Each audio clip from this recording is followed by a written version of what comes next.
योग की सीरीज में आज एक नया योग देखते हैं, शत्रु वृद्धि योग। ठीक है, हमारे जीवन में हम यश प्राप्त करते हैं, धन प्राप्त करते हैं, ऐश्वर्य प्राप्त करते हैं, नया मुकाम प्राप्त करते हैं और उसी के साथ साथ प्राप्त करते हैं हितैषी भी, तो वैसे ही शत्रु भी। तो शत्रु जब बढ़ते जाएं, शत्रु से संघर्ष जीवन भर करते रहना पड़े, तो ऐसा कौन सा योग होता है? तो शत्रु वृद्धि योग होता है। ठीक है, इसके लिए दो सूत्र या दो फैक्टर बताए गए हैं शास्त्र में।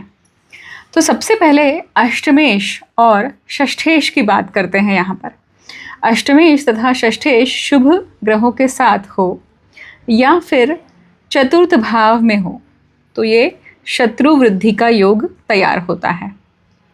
अब फल क्या है इसका?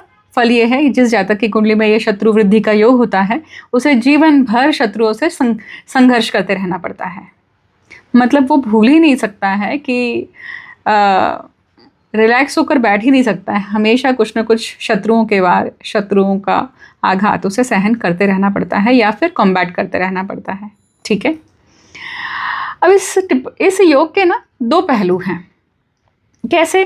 तो अष्टम भाव का जो स्वामी है तथा छठे भाव का स्वामी एक जगह बैठे हो, ठीक है, तथा उनके साथ में कोई ना कोई शुभ ग्रह हो। ठीक है, मतलब बुध, शुक्र, चंद्रमा, गुरु, ये सब शुभ ग्रह में आते हैं। तो उनके साथ अगर ये बैठे हुए हैं तो दूसरा क्या है? अष्टम भाव का स्वामी और छठे भाव का स्वामी चौथे भाव में हो। मतलब चौथा भाव ही क्यों? क्योंकि चौथा भाव सुख का है, चौथा भाव आपके शांति का है, पीस का है। तो अब जैसे एग्जाम्पल लेते हैं, कर्क लग्न की अगर कुंडली लें तो छठे भाव का स्वामी गुरु हो जाते हैं और अष्टम भाव का स्वामी शनि हो जाता है। अब ये गुरु और शनि मान लीजिए अगर चौथे भाव में हो तो ही योग तैयार हो गया।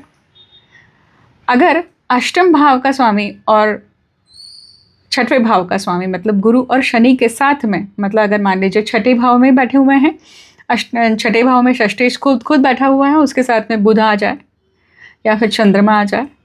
वही अष्टम भाव में अगर शनि बैठे हुए हैं, उसके साथ में अगर बुध आ जाए, चंद्रमा आ जाए, शुक्र आ जाए, तो भी योग तैयार हो जाता है। वैसे भी त्रिक भाव में जब शुभ ग्रह जाते हैं तो वो कमज़ोर हो जाते हैं, ये सूत्र है।